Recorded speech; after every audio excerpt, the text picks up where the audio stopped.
हमें अवधूत वासुदेव बाबा के नाम से लोग पुकारते हैं और सन्यासियों का तो कोई निश्चित स्थान तो नहीं होता है।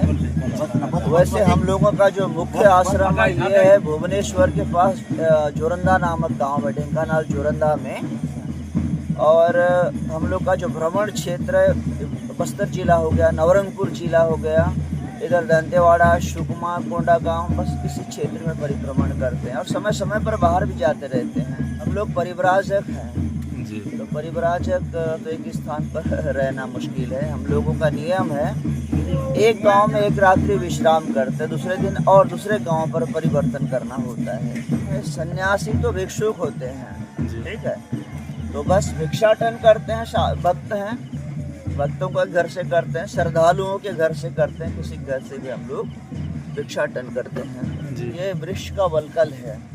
हमारे पुराणों में, शास्त्रों में जो प्राचीन काल में ऋषि महर्षि वृक्ष का वल्कल धारण करते थे, वही वृक्ष का वल्कल है ये। बस्तर का जो पूर्वी भाग है, पूर्वी हिस्सा है, ठीक है, नवरंगपुर और बस्तर, ये दोनों के बीच में सबसे अधिक भक्त रहते हैं। वैसे पूरे बस्तर में इक्के दुक्के मिल जाएंगे। ये आयोजन एक दिन का था, इसको कहते अष्टप्रहरी था। कल ब्रह्म मुहूर्त से प्रारंभ होकर आज ब्रह्म मुहूर्त तक ये रहेगा। और ये तो यज्ञ का जो होता है, उद्देश्य होता है, ये संसार का मंगल के लिए है। इसमें संत कवि भीम भोई कहते हैं कि जगत का उद्धार के लिए है, त्रिताप बाधा शांति हो। आज दुनिया में देख रहे हैं कहाँ कहाँ लड़ाई और झगड़ा और क्या क्या हो रहा है, और आज बच्चे भी बिगड़ते जा रहे हैं। तो ये सबको एक प्रकार का संस्कार मिले, जो उपासना है वो तो यज्ञ का माध्यम से बहुत अच्छा होता है। देखो आज यहाँ रात भर सब लोग बड़े श्रद्धा भाव से भजन कीर्तन में लगे हुए हैं। तो ये एक प्रकार का ईश्वर का स्तुति है, प्रार्थना है। और यज्ञ के द्वारा त्रिताप जो है, दैविक आदि भौतिक आदि दैविक, 3 प्रकार की जो ताप हैं, ये भी शांत होता है। इसीलिए ये सब यज्ञ वगैरह करना होता है। हमारे यहाँ महिलाओं का सन्यासी बनने का विधान नहीं है।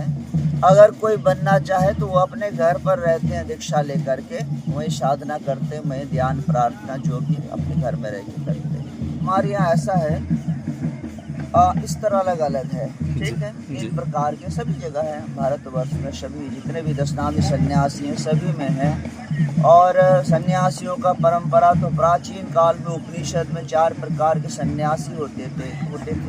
कुटिचक, बहुदक, हंस, परमहंस, 4 प्रकार के होते थे। तो ये है परमहंस का परंपरा, अवधूत परंपरा, ठीक है। तो ये है ब्रह्म ज्ञान भक्ति योग, प्राचीन काल में जो ऋषि महर्षि थे, बस वही परंपरा उपनिषदों का परंपरा है ये। तो हमारे परंपरा में 3 प्रकार के होते हैं। प्रथम वैरागी बोलते हैं प्रथम अवस्था को, औषध त्यागी भी कहते हैं। उस अवस्था में शिक्षा प्राप्त करना होता है, पढ़ना होता है, ध्यान शिक्षा करना होता है, भजन कीर्तन सीखना होता है। फिर उसके बाद दूसरी अवस्था है दास, साधु, दास कहते हैं। तो साधु जब बनते, साधु ये समर्पण भाव है, ये साधयति स साधु, ये साधना का है। ये निरंतर साधना करते हुए समाज का सेवा करते चलना है। अब तृतीय अवस्था है अवधूत, ठीक है, ब्रह्म अवधूत। अपर सन्यासी, अपर सन्यासी में वो संपूर्ण वो त्याग है, निष्काम भाव आता है उसमें कि वस्त्रों का त्याग।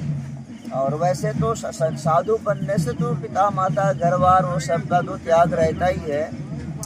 अपने आप को समाज को समर्पण करना होता है, ईश्वर को समर्पण करना होता है, और ईश्वर को समर्पण करके सदा सर्वदा संसार का कल्याण के लिए काम करना होता है।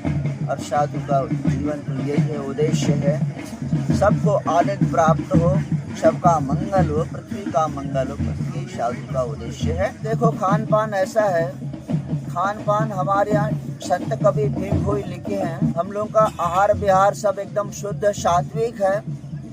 शुद्ध सात्विक जो जंगलों में, गाँव में कंद फल मूल साग भाजी दूध दही, बस इसी प्रकार के हम लोग का आहार है।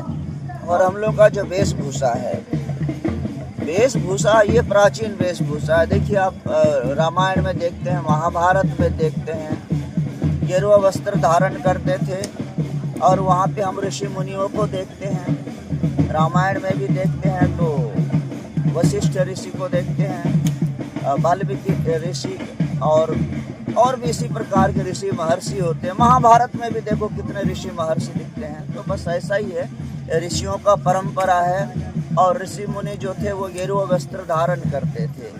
गेरुआ जो वस्त्र है ये त्याग तप का प्रतीक माना जाता है। और ये राता सूर्य का रंग है ये, और ये त्याग तप का प्रतीक है। इस वस्त्र को धारण करने के बाद परमात्मा का भक्ति, उपासना, ध्यान, साधना ये सब करना होता है। और बस ये प्राचीन रीति नीति है और अभी का कुछ भी नहीं है। प्राचीन काल में जो उपनिषद में चलाए हैं, योग शास्त्र में चला है वही है। योग शास्त्र में जो यम नियम का पालन बतलाया गया है, यम साधुओं के लिए अहिंसा, सत्यम, स्तयम, ब्रह्मचर्य, अपरिग्रह, ये साधु सन्यासी हमारे ऐसे तो सभी लोगों को पालन करना चाहिए है, लेकिन मुख्यतः साधु संत इसका पालन करते हैं और नियम का सब पालन करते हैं। शौच, संतोष, तपस्वाध्याय, ईश्वर प्रणिधानानि यमा नियम, तो इसका सभी पालन करते हैं। शुद्धि प्रातः होते होते देखो सब स्नान कर लिए, 3 बजे से शुरू कर दिए स्नान। 3 बजे से स्नान करने के बाद सब सूर्य नमस्कार, अलिक प्रभु को सभी लोग प्रार्थना स्तुति जो भी करके सब अपना अपना सब कर लिए। और अभी भजन कीर्तन चल रहा है, ये हम लोगों का नियम।